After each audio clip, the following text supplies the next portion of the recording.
We're in today with the GeForce GT 230.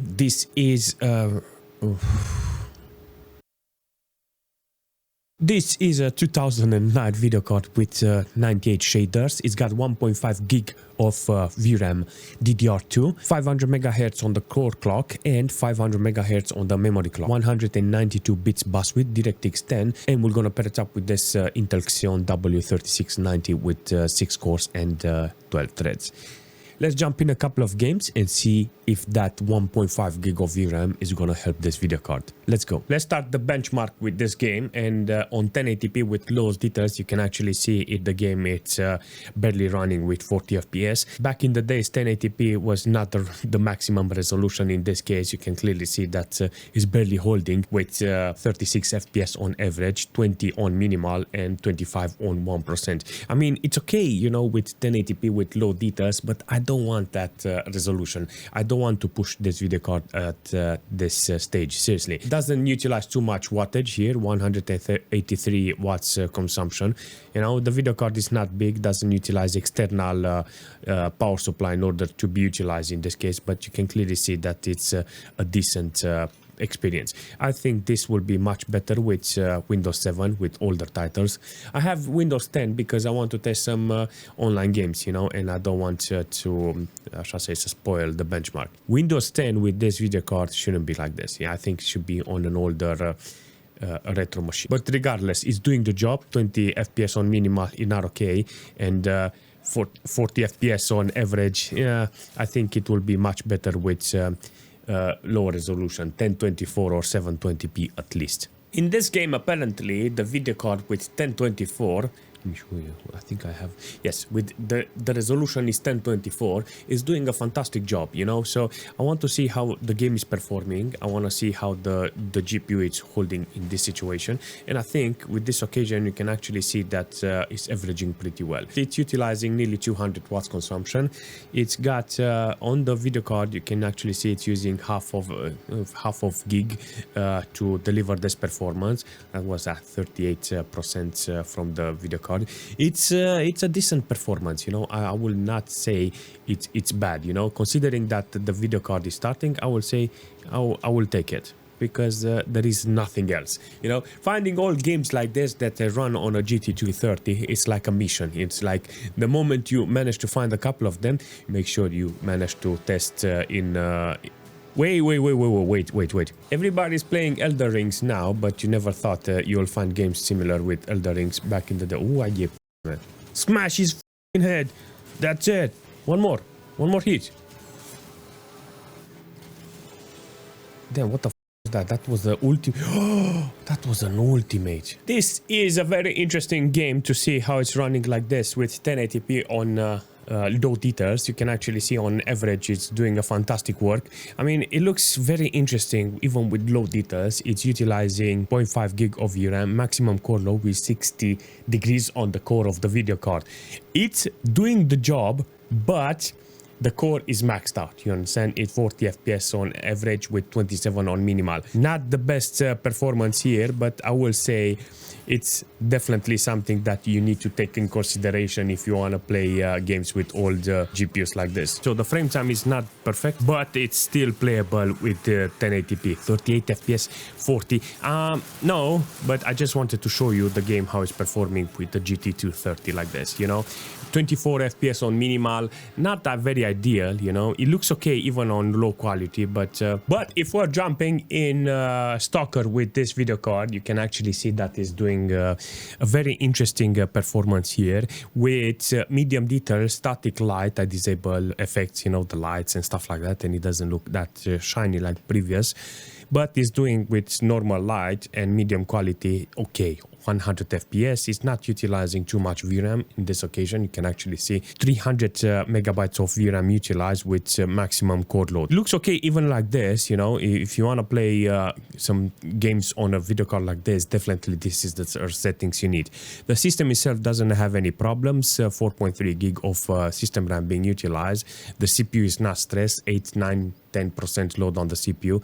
I think this is an overkill for this 4 cores 8-thread CPU i7, but overall situation it shows you that an average of 83 FPS you will get with this video card on medium quality. But if we're jumping in GTA 5 with 1024, this is actually a fantastic performance from this video card, even though the quality is super low. I got 0.8 on the render scale because apparently this video card, it's the core on this video card is way too weak. I don't think the video card can actually push this amount of FPS, but 30 FPS, it's a big win for this.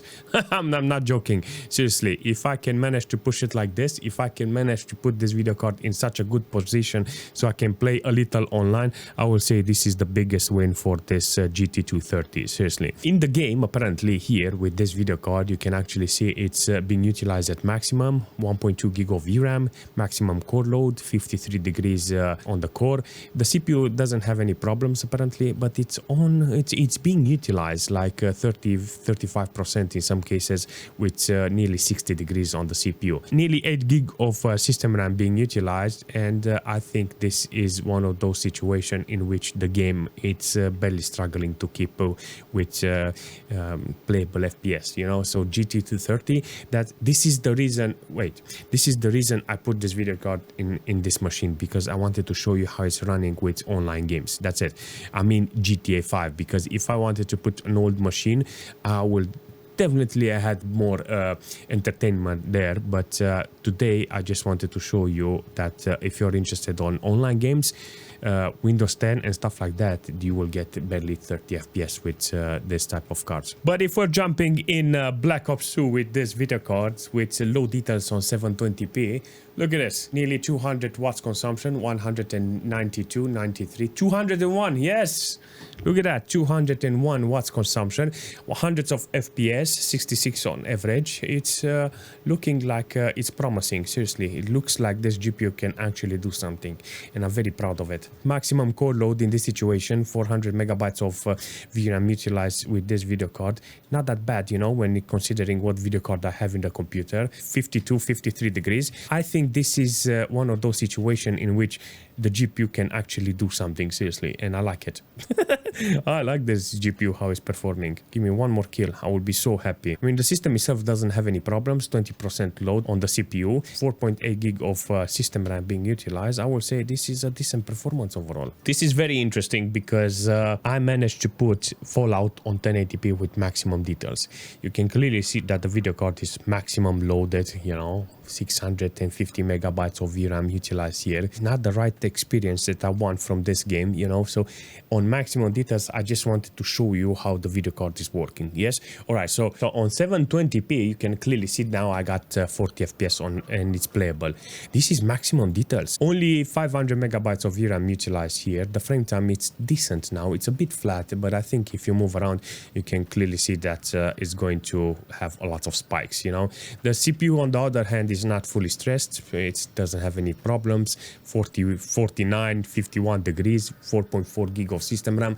The computer is okay. So core to duo, core to quad, or something like that. Quad core CPU can actually do the job in this case, you know.